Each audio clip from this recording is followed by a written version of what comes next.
ये है एंटार्क्टिका, जो सदियों से इंसानों की पहुंच से दूर और उनके लिए एक बहुत बड़ी मिस्ट्री रहा है। चाहे वो ब्लड वाटरफॉल्स हों, मिस्टीरियस एनिमल्स हों, अंडरग्राउंड लेक्स हों या बर्फ के नीचे दबे हुए शहर हों, एंटार्क्टिका के बारे में कई ऐसी मिथ्स और मिस्ट्रीज हैं जिनका आज भी सुराग नहीं लगाया जा सका। एंटार्क्टिका दुनिया का वो अकेला कॉन्टिनेंट है जहाँ कोई इंसान नहीं रहता, क्योंकि यहाँ पर टेम्परेचर -90 डिग्री सेल्सियस तक चला जाता है। इसके साथ साथ यहाँ पर 300 किलोमीटर/आवर की स्पीड से बर्फ के तूफान भी आते हैं। इसी तरह एंटार्क्टिका दुनिया का सबसे ड्राई कॉन्टिनेंट भी है। इतना ड्राई कि आपको शायद ये जानकर हैरत होगी कि इसे डेजर्ट भी कहा जाता है, क्योंकि यहाँ पर सिर्फ 51 मिलीमीटर बारिश होती है। इस सब के बावजूद पिछले कई 100 साल से बहुत से कंट्रीज एंटार्क्टिका का कंट्रोल लेने की कोशिश कर रहे हैं। एंटार्क्टिका का ये मैप देखें। इस हिस्से को फ्रांस क्लेम करता है, इस पार्ट को नॉर्वे क्लेम करता है, ऑस्ट्रेलिया इस सारी राइट साइड को क्लेम करता है। इसी तरह ब्रिटेन, चिली, अर्जेंटीना और न्यूजीलैंड भी एंटार्क्टिका के कुछ हिस्सों को क्लेम करते हैं। लेकिन आखिर इसकी वजह क्या है? बर्फ की इस तह के नीचे आखिर ऐसा क्या है कि दुनिया की सुपर पावर्स इसका कंट्रोल लेना चाहती हैं? आज हम सॉल्व करने जा रहे हैं एंटार्क्टिका की कुछ मिस्ट्रीज, और साथ ही में हम इसकी भी खोज लगाएंगे कि एंटार्क्टिका को असल में डिस्कवर किसने किया था।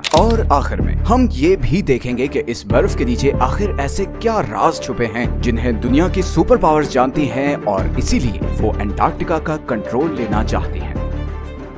एंटार्क्टिका किसने डिस्कवर किया? Depends on who you are asking. Britishers कहते हैं कि एंटार्क्टिका उन्होंने डिस्कवर किया था, जबकि रशियंस कहते हैं कि सबसे पहले उन्होंने यहाँ कदम रखा था। लेकिन एंटार्क्टिका का जिक्र आज से कई हजार साल पहले ग्रीक फिलोसोफर एरिस्टोटल ने किया था, जब उसने कहा कि जमीन गोल है और नॉर्थ और साउथ पोल एक दूसरे के मिरर इमेजेस हैं। 2021 में रॉयल सोसाइटी ऑफ न्यूजीलैंड की एक स्टडी पब्लिश हुई, जिसमें ये कहा गया कि इधर ऑस्ट्रेलिया के पास पॉलिनेशियन आइलैंड्स पर रहने वाले माओरी लोग शायद पहले इंसान थे जो 7वीं सदी में एंटार्क्टिका पहुंचे थे, क्योंकि उनकी पुरानी कहानियों में एक ऐसे बर्फीले कॉन्टिनेंट का जिक्र मिलता है जो जमीन की सदर्न साइड पर है। खैर, रिकॉर्डेड हिस्ट्री में ब्रिटिश ऑफिसर जेम्स कुक वो पहला यूरोपियन था जो एंटार्क्टिक सर्कल क्रॉस करके इधर एंटार्क्टिका के पास पहुंचा। लेकिन वो अभी एंटार्क्टिका से 130 किलोमीटर दूर ही था कि उसने अपनी शिप वापस मोड़ ली, क्योंकि उसे एंटार्क्टिका तो नजर नहीं आया, मगर पानी में तैरते हुए आइसबर्ग्स जरूर नजर आए, और समुद्र के तेवर ऐसे थे कि शिप को आगे लेकर जाना बहुत खतरनाक था। इसीलिए जेम्स कुक ने कहा था कि इस सदर्न कॉन्टिनेंट तक पहुंचना इतना खतरनाक है कि शायद ही कभी कोई इंसान यहाँ तक आए। कैप्टन कुक के बाद और भी बहुत से लोगों ने एंटार्क्टिका डिस्कवर करने की कोशिश की, मगर वो कामयाब नहीं हो सके। फिर 19वीं सदी के आते ही इकोनॉमिक डोमिनेंस के लिए कंट्रीज के बीच एक कंपटीशन शुरू हो गया। दुनिया अब एक न्यू वर्ल्ड ऑर्डर की तरफ बढ़ रही थी। रिसोर्सेज और नए ट्रेड रूट्स डिस्कवर हो रहे थे, इंडस्ट्रीज लग रही थी। हर कंट्री आने वाली नई सदी में सुपर पावर बनना चाहता था, और इसीलिए एक्सप्लोरेशंस उरूज पर थी। ऐसे में 1819 में रशियन एम्पायर ने रशियन एक्सप्लोरर फेबियन वॉन बेलिंग्सहाउसन को ये टास्क दिया कि वो पूरी दुनिया के गिर्द चक्कर लगाए और नई कंट्रीज और कॉन्टिनेंट्स डिस्कवर करे। 1820 में फेबियन ने कैप्टन कुक की प्रेडिक्शन गलत साबित की और यहाँ सदर्न ओशन में पहुंचकर एंटार्क्टिका को बहुत करीब से देखा। गो के उसने एंटार्क्टिका पर कदम नहीं रखा था, मगर उसे मॉडर्न हिस्ट्री का वो पहला इंसान कहा जाता है जिसने एंटार्क्टिका को देखा था। फिर 1900 से 1920s के बीच बहुत से एक्सप्लोरर्स ने एंटार्क्टिका का रुख किया। British explorer Robert Falcon Scott 1911 में अपनी टीम के साथ एंटार्क्टिका पर उतरा और तकरीबन 400 माइल्स तक आगे गया, मगर फिर खराब मौसम और भूख की वजह से उसे वापस पलटना पड़ा। लेकिन वापसी का ये सफर बहुत ही भयानक साबित हुआ। स्कॉट और उसकी टीम सख्त सर्दी और बर्फानी तूफान में फंस गए और इन सब की मौत हो गई। फिर वर्ल्ड वॉर 1 के बाद बहुत सी कंट्रीज ने यहाँ अपनी टीम्स भेजी और इस कॉन्टिनेंट को क्लेम करने की कोशिश की। 1939 में हिटलर के कहने पर जर्मन एयरफोर्स ने यहाँ नाजी फ्लैग्स भी गिराए ताकि इस एरिया को नाजी जर्मनी के कंट्रोल में दिखा सके। वर्ल्ड वॉर 2 के बाद बहुत सी कंट्रीज ने यहाँ अपने रिसर्च स्टेशन सेटअप किए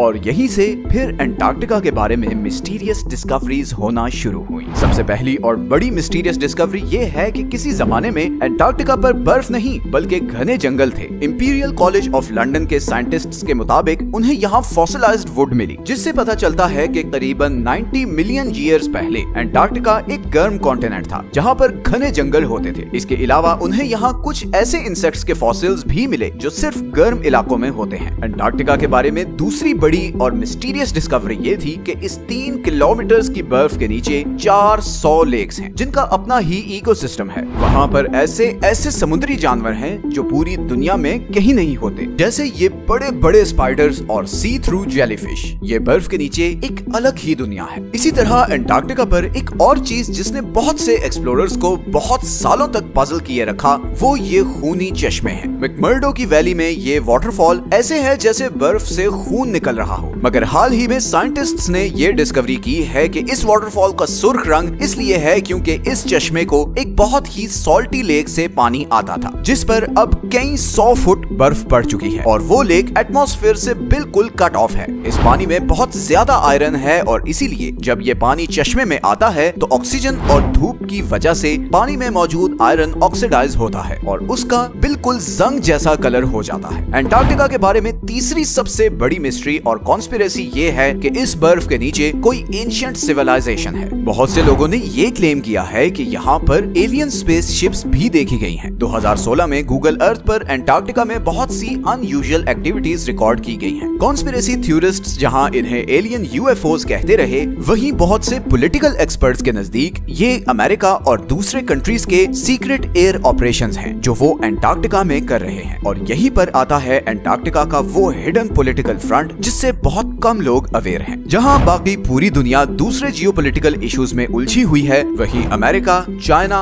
और सोवियत यूनियन अग्रेसिवली अंटार्कटिका पर एक्सपेडिशंस भेज रहे हैं। इनफैक्ट चाइना ने तो वहां अपने मल्टीपल रिसर्च स्टेशन सेटअप किए हैं। 1959 की अंटार्कटिक ट्रीटी के मुताबिक कोई भी कंट्री अंटार्कटिका में साइंटिफिक इन्वेस्टिगेशंस कर सकता है, बस उसे इन स्टडीज का रिजल्ट सब कंट्रीज के साथ शेयर करना होंगे। 1992 में यूएस जियोलॉजिकल डिपार्टमेंट के सर्वे में ये डिस्कवरी सामने आई कि अंटार्कटिका में 500 बिलियन बैरल्स के नेचुरल गैस और ऑयल के रिजर्व्स हैं, लेकिन चाइना और ये दूसरे कंट्रीज इस ऑयल और गैस के लिए अंटार्कटिका में इंटरेस्टेड नहीं है। बल्कि हाल ही में अंटार्कटिका में बहुत ही बड़ी क्वांटिटी में नियोडिमियम, प्रेजियोडिमियम, टर्बियम और डिस्प्रोजियम जैसे रेयर अर्थ मिनरल्स के रिजर्व्स डिस्कवर हुए हैं। ये वो मिनरल्स हैं जो सारी इलेक्ट्रॉनिक डिवाइसेस में यूज होते हैं और क्योंकि दुनिया का फोकस अब ऑयल और गैस से हटकर इलेक्ट्रॉनिक डिवाइसेस को पावर करने वाले एनर्जी रिसोर्सेज की तरफ जा रहा है, तो इन मिनरल्स की डिमांड ऑयल और गैस से भी ज्यादा है। इलेक्ट्रिक कार्स और आयन बैटरीज ही